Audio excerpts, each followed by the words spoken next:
It's the summer of 1944. You're standing in the outskirts of London, and the sky above is deceptively calm. Then you hear the eerie, low, buzzing drone of a V-1 rocket, a sound that people will later say is even worse than the explosion that follows. Because it's not the buzz that kills you, it's the silence right before impact. This was Nazi Germany's so-called vengeance weapon, the V-1 flying bomb, designed to strike fear into the hearts of British civilians. If you enjoyed this breakdown, don't forget to like, subscribe, and drop a comment. Your feedback helps shape what we cover next, and you being here keeps the conversation going. Thanks for watching. See you in the next one.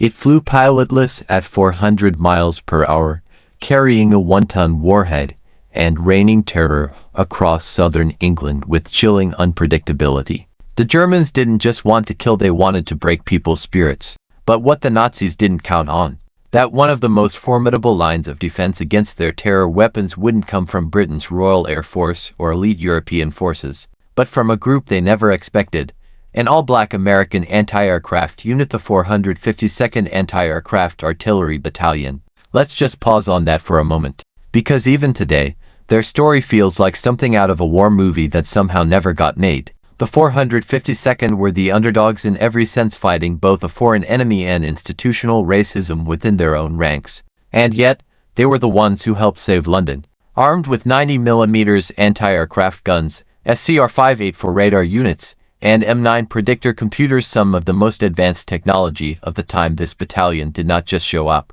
They showed out. Over the course of just 85 days, they intercepted and destroyed 89 aerial threats, 82 of which were V-1 rockets, and 7 were German fighter planes. That's more than one confirmed kill per day. You want to talk about precision under pressure. These rockets weren't just fast. They were small, low-flying, and difficult to detect until they were seconds from impact. There was no room for error. And yet, the 452nd consistently outperformed most other anti-aircraft units in the entire theater.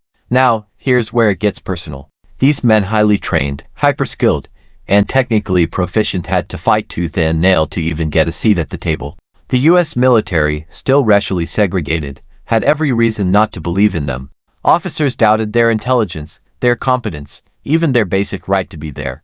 But the 452nd didn't just meet the standard, they redefined it. They learned complex math and physics. They trained relentlessly in radar technology and electronic targeting. These weren't just soldiers, they were engineers, scientists, tacticians. And while the enemy dropped bombs, the 452nd built a wall of calculated, explosive resistance between the V-1 South and the people of London. Every single interception meant lives saved. Every rocket they knocked out of the sky prevented another family from being buried under rubble. It meant fewer funerals, fewer orphans, fewer homes destroyed. Think about that. When they fired a shell into the air and watched it connect with a speeding V-1, they weren't just making a tactical kill, they were defying death itself. But did they get credit? Of course not. In the post-war years, the army downplayed their role. After-action reports got vague. Recognition was minimal. For decades, their service wasn't even acknowledged in official histories. Why? Because to fully credit the 452nd would have shattered the myth that black soldiers were only suited for labor, not leadership. It would have exposed the lie at the heart of military segregation, that race determined ability. So instead, the army buried the story. It wasn't until historians began digging through dusty war logs and matching them to British defense records that the truth started to come out. There it was, line after line of confirmed kills, radar coordinates, recorded engagements, and witness statements. Hard data. Irrefutable proof. The 452nd had done something extraordinary, and the only reason most people never heard about it is because of systemic racism. This wasn't just a case of overlooked history. It was a deliberate act of erasure. But you know what couldn't be erased? The legacy these men left behind. Their kill ratio alone was staggering. At one point, they were hitting targets at a 34% success rate, compared to the 20 to 25% average of other anti-aircraft units. And this wasn't by chance. It was science, strategy, discipline. They pioneered new tactics, calculating rocket trajectories ahead of time, creating vertical walls of shell bursts, and predicting interception points with almost eerie accuracy. The Germans kept sending rockets. The 452nd kept blowing them out of the sky. And they didn't just stop with the V-1 South. When German fighter planes tried to sweep in low and fast, thinking they could take out the anti-aircraft batteries, the 452nd pivoted fast, downing 7 enemy aircraft with the same precision and calm focus. It's one thing to shoot at a flying bomb. It's another to go toe-to-toe with trained Luftwaffe pilots. They did both. And all the while, they faced not just the enemy in the air, but the enemy in the system. Racism didn't take a break for the war effort. These soldiers were still denied promotions, faced segregated quarters, were barred from certain clubs, and often had to eat in separate mess halls. But when the sirens wailed and the rockets screamed through the sky, none of that mattered. The only thing that did was skill. This story is about more than just military success. It's about what happens when talent is finally allowed to speak for itself. The 452nd didn't ask for a handout. They weren't looking for glory. They were told to do a job, and they did it better than almost anyone else. And yet how many of us learned about them in school? How many textbooks even mentioned their name? We talk a lot about hidden figures in history, but these aren't just hidden figures. They're hidden heroes. Their fingerprints are on the victory. Their legacy is woven into the survival of one of the world's most iconic cities. London endured the V-1 campaign in large part because these men stood between its people and destruction. Can we just sit with that for a second? Because this isn't just some forgotten footnote. It's a missed opportunity to honor black excellence where it shined brightest in the heat of battle, in the face of doubt, and under the crushing weight of prejudice. But now, we can remember. Now, we should remember. The 452nd Anti-Aircraft Battalion didn't just change the course of the war. They changed the narrative. They shattered every expectation set against them. And in doing so, they left a blueprint for what it looks like to rise above. Skill has no color. Bravery has no segregated barracks. Excellence doesn't need permission. And their story, it's not a secret anymore. So tell it. Share it. Make it part of the history you pass on. Because the next time someone says black soldiers were only cooks or laborers, you can say, actually, they were some of the best air defenders the Allies ever had. And they proved it. One rocket at a time. So let's go deeper because the story of the 452nd isn't just about wartime heroics. It's about what it meant to do everything right, and still be erased. Imagine training for months enduring physical exhaustion, mental stress, racial slurs, and doubt from your own command only to be shipped across an ocean to a foreign land where bombs fall from the sky like rain. You're given some of the most advanced military tech available at the time. Radar systems that could lock onto a target mid-flight, predictor computers that had to crunch math equations in real time, and artillery shells that had to explode in just the right airspace window to take out a target traveling faster than a Formula One car. And then imagine nailing it. Imagine being that good, hitting targets that other battalions missed, outperforming expectations so thoroughly that even British officers at a time when casual racism was baked into every institution couldn't ignore the results. But when the war ended, silence. No medals of honor. No national parade. No statues. No movies. No recognition. Just a quiet fade into the background. And for decades, that's where the 452nd stayed, buried in paperwork, unmentioned in textbooks, overlooked in documentaries, their names lost in the footnotes of history. That silence, that wasn't accidental. That was institutional. Because acknowledging the 452nd's success meant admitting that the entire segregated structure of the U.S. military, the very idea that black soldiers weren't as capable, was based on a lie.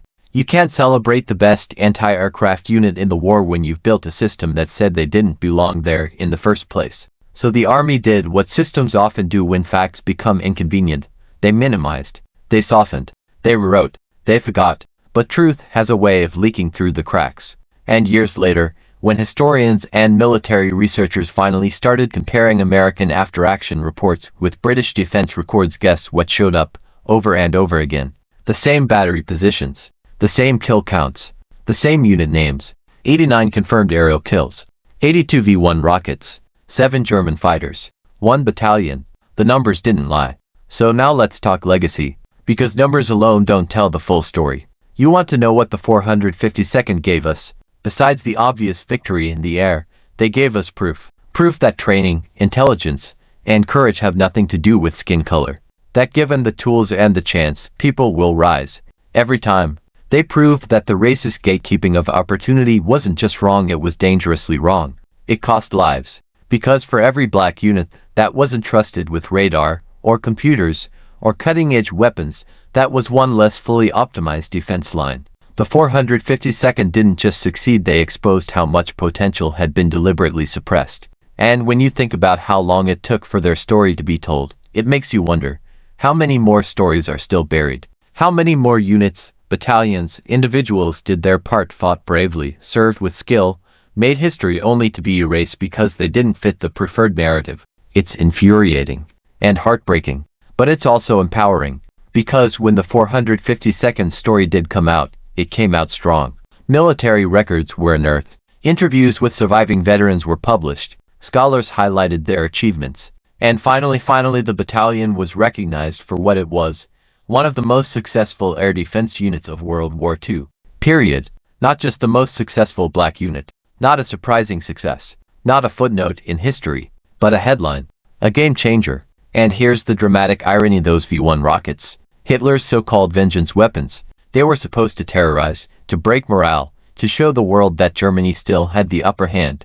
But they didn't count on men like those in the 452nd standing on Britain's southern coast, manning those radar-guided guns, tracking each buzz bomb with scientific precision, and knocking them clean out of the sky. Rockets that were meant to destroy turned into proof of resilience. Weapons of fear became opportunities for defiance. Every time the 452nd fired into the sky, it wasn't just a military act, it was a declaration. We belong here. We are capable. We will not be ignored. And that message, it echoed long after the war ended.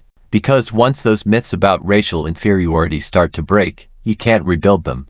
Not when the evidence is this loud. Not when the truth is backed by 89 aerial kills and thousands of lives saved. Let's not forget, this unit wasn't just protecting airspace. They were defending civilians. Mothers, children, shopkeepers, nurses, factory workers, ordinary people who slept a little more soundly because a group of men America tried to sideline stood tall at the front lines. Imagine being a little boy in London during the Blitz, terrified every time you heard that buzzing overhead. And imagine knowing, if anyone had told you, that thousands of miles away, young black American soldiers were working night and day to make sure your home didn't turn to rubble. That's legacy. That's impact. And the best part, the story is still being written. Because every time someone learns about the 452nd, every time a classroom talks about their radar skills and their tactical genius, every time their name is spoken in honor, we're doing what should have been done 80 years ago.